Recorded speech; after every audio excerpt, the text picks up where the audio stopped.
নতুন দল গঠনকে স্বাগত জানালেও শুধুমাত্র ক্ষমতায় যাওয়ার প্রক্রিয়া হলে আপত্তি রয়েছে বিএনপির। সকালে জাতীয় প্রেস ক্লাবের সামনে এক অনুষ্ঠানে বিএনপির ভাইস চেয়ারম্যান শামসুজ্জামান দুদু বলেন, যে কেউই রাজনৈতিক দল গঠন করতে পারে, তবে তা হবে জনগণের স্বার্থে। গণতন্ত্রে ফিরে না এলে এর দায় অন্তর্বর্তী সরকারকেই নিতে হবে বলে মনে করেন বিএনপি নেতারা। মনিরুজ্জামানের রিপোর্ট। দেশে অরাজকতা সৃষ্টির প্রতিবাদে এবং শেখ হাসিনা ও তার দোসরদের বিচার দাবিতে সোমবার সকালে জাতীয় প্রেস ক্লাবের সামনে নাগরিক সমাবেশ করে দেশ বাঁচাও মানুষ বাঁচাও আন্দোলন নামের একটি সংগঠন। অনুষ্ঠানে বিএনপি চেয়ারপারসনের উপদেষ্টা আব্দুস সালাম বলেন, ষড়যন্ত্র মোকাবিলার একমাত্র রাস্তা নির্বাচন। তবে অন্তর্বর্তী সরকার সংস্কারের নামে সময় পার করছেন। স্বৈরাচারের দোসরদের রাষ্ট্রযন্ত্র থেকে বাদ দিয়ে জনগণের অধিকার ফিরিয়ে দেওয়ার আহ্বান জানান আব্দুস সালাম।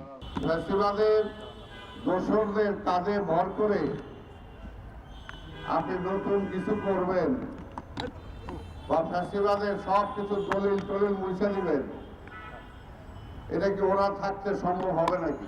আগে আসেন না, তাদেরকে সরাই। তাদেরকে না সরাই আপনি কিভাবে সব পাল্টায় ফেলবেন?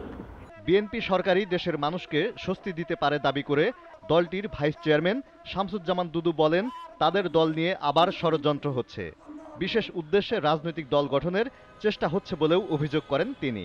দল যে কেউ গঠন করতে পারে, নির্বাচনও যে কেউ করতে পারে, কিন্তু বিশেষ মহল থেকে বিশেষ উদ্যোগে বিশেষভাবে দল গঠনের নামে একটি বিশেষ পরিস্থিতি সৃষ্টি করে ক্ষমতা দখল করে যদি স্বপ্ন দেখে, তাহলে আপত্তি। শেখ হাসিনা ও তার পরিবারের সবাই দুর্নীতির সাথে জড়িত মন্তব্য করে তাদের বিচারের আওতায় আনার দাবি জানান বিএনপি নেতারা। বিএনপি যদি একবার রাস্তায় নামে, তার পরিণতি কি হয় শেখ হাসিনা ভালো করে জানে। Moniruzzaman, GTV news, Dhaka.